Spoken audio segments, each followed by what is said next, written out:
அதாவது குறைந்த அளவு கட்டணம் தான் உயர்த்தப்பட்டிருக்கிறது என்றாலும் கூட இது அதற்கான சரியான தருணம் அல்ல என்பது உங்களுடைய பார்வையாக இருக்கிறது. அடுத்ததாக கோவை கொடிசியா தலைவர் கார்த்திக் நம்மோடு இணைந்திருக்கிறார். இணைப்பில் வந்தமைக்கு நன்றி கார்த்திக். குறிப்பாக சிறு குறு தொழில் நிறுவனங்களை பொறுத்தவரை 1 கிலோவாட்டுக்கு 15 ரூபாய் என்ற அளவில் தான் மின்சார கட்டணமானது உயர்த்தப்பட்டிருக்கிறது. இந்த நிலையில் திரு ரகுநாதன் சொன்னது போல இந்த விலை ஏற்றம் என்பது குறைவாக இருந்தாலும் கூட இது அதற்கான சரியான தருணம் அல்ல என்று அவர் தனது கருத்தை பதிவு செய்தார். உங்களுடைய பார்வை என்ன? வணக்கம், நான் கார்த்திகேயன், கொடிசியா தலைவருங்க. இப்ப இருக்கிற சிச்சுவேஷன் நமக்கு இண்டஸ்ட்ரீஸுக்கு ஃபேவரபிளா இல்லைங்க.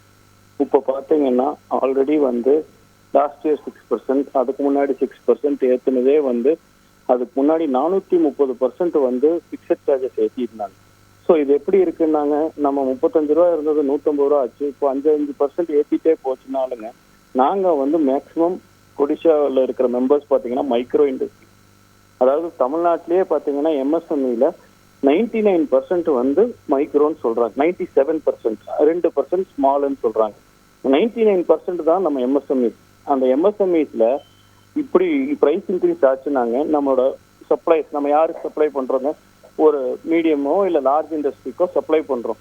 அவங்க 3 years ஒன்ஸ் 2 years ஒன்ஸ் 5% தான் ஓவராலா பிரைஸ் இன்க்ரீஸ் கொடுக்குறாங்க. நமக்கு இந்த கரண்ட் பில் இப்போ இவ்வளவு ஏறுச்சுனாங்க, அடுத்தது லேபர் இன்க்ரீஸ் 500 ரூபா கொடுத்துட்டு இருந்த சம்பளம் 600 ரூபா கொடுத்தா தான் அந்த லேபரை நம்ம வச்சுக்க முடியும். இப்போ ஈவன் நார்த் இந்தியால இருந்து வர்ற லேபர்ஸும் இப்போ கரெக்டா சம்பளம் கேட்டு வாங்குறாங்க. இப்படி இருக்கிற இதுல நம்ம தமிழ்நாட்டில் இருக்கிற மைக்ரோ இண்டஸ்ட்ரீஸை காப்பாற்றணும் அப்படின்னா ஸ்டேட் கவர்மெண்ட் நமக்கு சப்போர்ட் பண்ணணுங்க. இன்னும் நான் என்ன நம்புறேன்னா இந்த ரோல் பேக் பண்ணுவாங்க அப்படின்னு நான் நம்பிட்டு தான் இருக்கேன். 2 வருஷமா தமிழ்நாடு ஃபுல்லா Coimbatore associations and all India Tamil Nadu associations கம்ப்ளீட்டா சேர்ந்து போராடணும். ஒரு பலனுமே இல்லைங்க. இது இந்த கவர்மெண்ட் கொஞ்சம் சப்போர்ட் பண்ணாதான் மைக்ரோவை காப்பாற்ற முடியும். வருஷத்துக்கு எவ்வளவு மைக்ரோ இண்டஸ்ட்ரீஸ் க்ளோஸ் ஆயிருக்கு கடைசி 3 வருஷத்துல அப்படிங்கறது ஒரு கணக்கெடுத்து பார்த்தாலே தெரிஞ்சிருங்க. உதயம் ரிஜிஸ்ட்ரேஷன் புதுசா ஆகுறதுனால மட்டுமே நமக்கு இண்டஸ்ட்ரீஸ் க்ரோ ஆகுதுன்னு தப்பான கணக்கா இருக்கும்.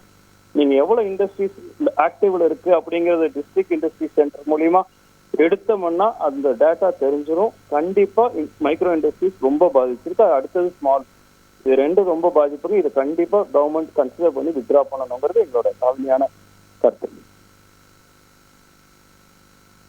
உங்களுடைய விவரங்களுக்கு நன்றி கார்த்திக். தமிழகத்தில் வீட்டு உபயோக மின் கட்டணமானது உயர்த்தப்பட்டிருக்கிறது. அதே நேரம் வணிக பயன்பாட்டுக்கான மின்சார கட்டணமும் உயர்த்தப்பட்டிருக்கிறது.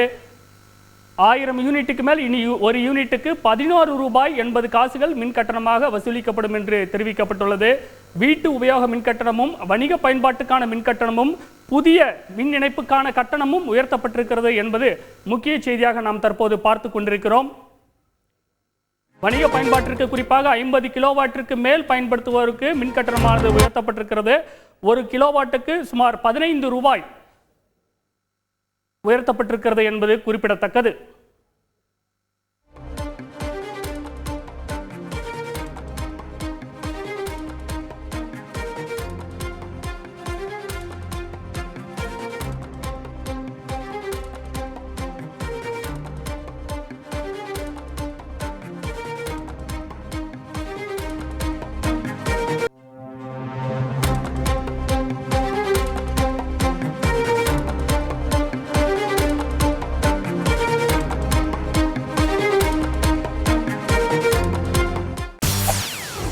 செய்திகளை உடனுக்குடன் தெரிந்து கொள்ள உடனே சப்ஸ்கிரைப் பண்ணுங்க.